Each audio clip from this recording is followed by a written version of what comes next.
Hi, this is Susan. I'm a master equine gestaltist and founder of Connection and Synergy, LLC. I was also the caregiver for my husband for 5.5 years. We lived in a very rural area in western Kansas, so finding specialists could be hard. And caregiving is an emotional and sometimes lonely experience, especially when it's a loved one you're caring for. I can remember early on in his illness processes going to see a therapist and telling him that I was exhausted and terrified. And he said to me that I was one of the strongest people he knew. When I went back to see him the next time, I said, "I'm tired of being strong. What are my other options?" And he said, "Well, you could be a victim." Well, that didn't fit at all. So I kept being strong for Mike, being strong for our children, being strong for his sister and my parents and everyone in town who asked about him. In July of 2014, which was kind of early in his disease, and we were doing diagnostics a lot then, we went to the Mayo Clinic. Mayo Clinic's about a 10-hour drive from here. And so that we didn't disrupt my work schedule, we decided to drive up there in one day.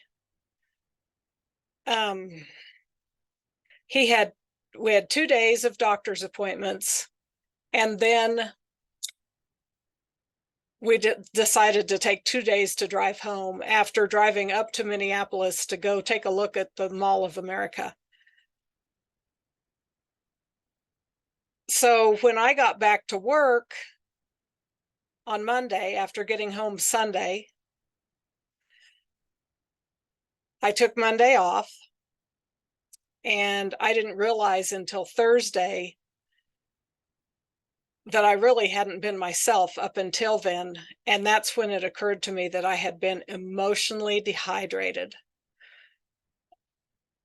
I was wiped out. Then in January of 2016, he was set to have a major surgery.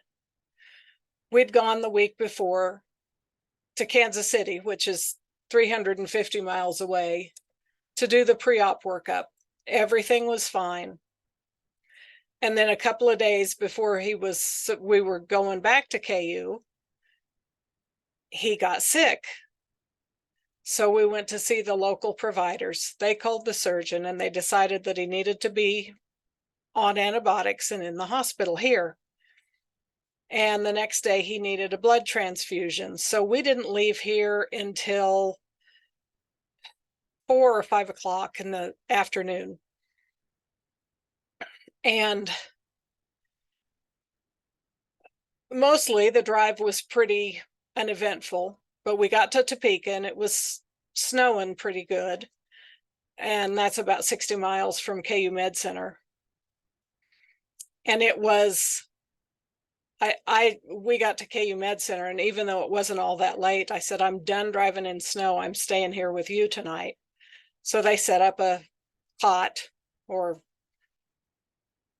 in his room where I could sleep. The next night they were predicting more snow, and he seemed uneasy about me driving in it. So after talking with the nurse, we decided to stay. I decided to stay again. They put him on some strong antibiotics. Again, they didn't know what was wrong while they were taking tests, and then his kidney functions got wonky from those antibiotics. And they sent all these tests, and they sent some to the Mayo Clinic lab, and one of the ones that they sent there was for brucellosis, which is an old cow disease. And he had been a farmer and rancher, but he hadn't been doing that much. And it was just a really strange diagnosis, but they wouldn't put him on the strong antibiotics for the brucellosis there at KU because of his kidney functions. So 3 times they told us if everything was okay, he'd be discharged the next day. 3 times the next morning, his fever was just high enough that they would not discharge him. The last time they finally said, okay, this is probably your autoimmune process that's doing this. And by this time, he'd been in the hospital for almost 3 weeks. So when we got home about a week later, they had got the test result back from Mayo Clinic, and he did indeed have brucellosis. So they set up giving him the strong antibiotics at the hospital that's about 20 miles from us. The infusion should have taken 30 minutes to an hour, and because his veins were not good, he would usually blow his IV, and they ended up taking 2 to 2.5 hours. And the antibiotics were so hard on him. I thought the antibiotics were going to kill him. He got so weak. It was so hard to watch.